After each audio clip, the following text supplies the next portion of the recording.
Welcome to Day 17. How to use fact-based selling to give your brand a sustainable edge. The Retail Solve Blueprint to teach you everything you need to know to confidently grow and scale your brand. Build a connected community of loyal evangelists and multiply your brand's impact, sales, and profits. If we are meeting for the first time, my name is Dan Lohman. I've had the privilege of mentoring and working with hundreds of brands from pre-revenue to multi-billion dollars in sales. This is a culmination of the best strategies that are working today. I've spent years testing and perfecting them to save you valuable time and money while giving you the edge that you deserve. If you haven't done so yet, download the free 30-day guide to prosperity workbook at retailsolve.com/30-day workbook to help you get the most out of this brand building series. Go back and listen to all the episodes in this masterclass so that you don't miss a thing. The strategies build upon each other in the order of the series. Please share these and help me raise the bar in natural. I want to take a moment to recap the last episode, how to use data analytics, the roadmap to future sales and profits. Traditional strategies tend to commoditize and overlook the unique shopper that your brand attracts. Top-line reports exacerbate this, causing brands and retailers to overlook key growth trends in the category and across the entire store. Your ability to analyze the data using fact-based insights to enhance your storytelling will set you apart from other brands and help make you an indispensable, trusted, and respected retail partner.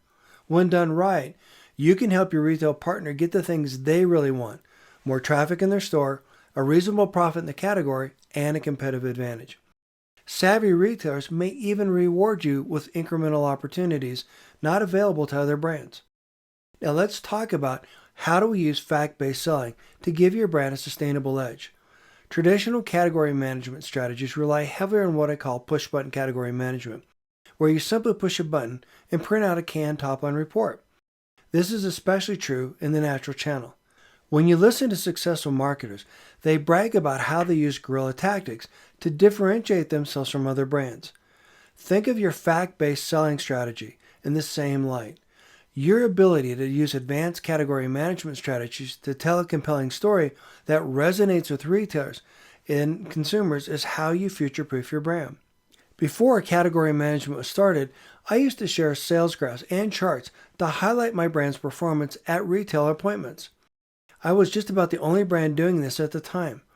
I remember taking images of potato chips and stacking them over the top of the bars in the chart to make them more memorable, to highlight how my brand was outperforming the national brand. I had to use my shipment data instead of POS data. POS data is what you get from Nielsen, Spence, or IRI. Those resources were in their infancy. While they were crude, retailers loved and appreciated my insights, which made it easier for them to say yes to future promotions. The point is that I learned the importance and the benefit of using fact-based insights to help me grow sales and to give me a competitive edge. Retailers today are bombarded with graphs and charts from most every brand. So how do you stand out from the noise and the clutter? You do that by providing insights the retailer can't get from your competition. This is why understanding your core consumer is so critically important and why I created the free turnkey sales story strategies course. Syndicated data, or POS data, which is what comes from the retailer's register, is historical data, meaning it only tells you what already happened. For example, sales are up at 26 weeks. The consumer shopper data tells why what happened happened. Consumer shopper data breathes life into your presentation. Let me explain. Consumer data includes surveys that capture consumers' opinions about different things. Shopper data captures the opinion and the feelings about specific shoppers. Let me give you an example. A customer that does not have children is not a diaper shopper. While they're a consumer, they're not a diaper shopper. Their insights about the diaper category are not going to be valid, and you're not going to get the help you need to help the retailer understand why customers buy diapers. Conversely, a new parent is a diaper shopper or a diaper buyer because they have children and they use diapers. Therefore, they have a unique appreciation for the category. Savvy parents will even be able to tell you how they differentiate between specific diaper brands and how they perform. They'll be able to tell you how they buy diapers and how their purchase impacts their overall market basket. Remember that I told you that you should try to build a thriving community around your brand outside of traditional retail? This is where you can find the best insights about the customer that loves your brand. More importantly, those insights are free, and they're specific to the customer who buys your brand and not the generic insights other brands rely on. Big brands rely heavily on focus groups. Focus groups typically include random people that share their opinion about a product. The challenge for most natural brands are that most of these customers do not understand the specific benefit that your product delivers. And as a result, they tend to overlook the ideal consumer that shops through your brand. This is why having a thriving community that knows, likes, and trusts your brand is critically important to your success. This simple strategy alone can help differentiate your brand and give you the insights that other brands don't have access to. The natural products are the R&D of the CPG industry. This is because we're closer to our customers, and our products are designed specifically to meet their needs. I liken the natural products industry to where the ripple in the pond initially is formed. This is where new product trends begin before they become a tidal wave and end up on a mainstream retailer shelf or a tsunami and appear in a big box store. Helping your retail partner understand these key growth drivers is how you give your brand and your retailer a significant competitive advantage. Conversely, big brands work to create products that every customer wants, and as a result, they overlook what matters most to your customers. This is the reason why trade marketing is so expensive. The belief that deep discounting and promotions are the only way to drive sales to your product. Nothing can be further from the truth. While this may be the only way to sell most mainstream brands, core natural consumers choose quality over price. As a result, they're less price sensitive and therefore more valuable to the retailer. Let me give you an example. Several years ago, while doing a project for a big brand, they came out with a breakfast drink. They slapped a different label on it, and then they had an energy drink. With a different label, they also had a meal replacement shake. They bragged about how they created 5 different products, which were in reality one product with 5 different labels on it. Their focus was on improving their manufacturing efficiency, not what shoppers really wanted. You consistently see big brands changing a flavor and calling it new product innovation. The brand had an aggressive promotion strategy to support the different products that included deep discounting and a lot of couponing. This is a strategy that is not sustainable for small brands, and it could pull profitable dollars out of the category. Consumers are wise to these tactics, and this is why natural products are growing in popularity, where large brands continue to struggle.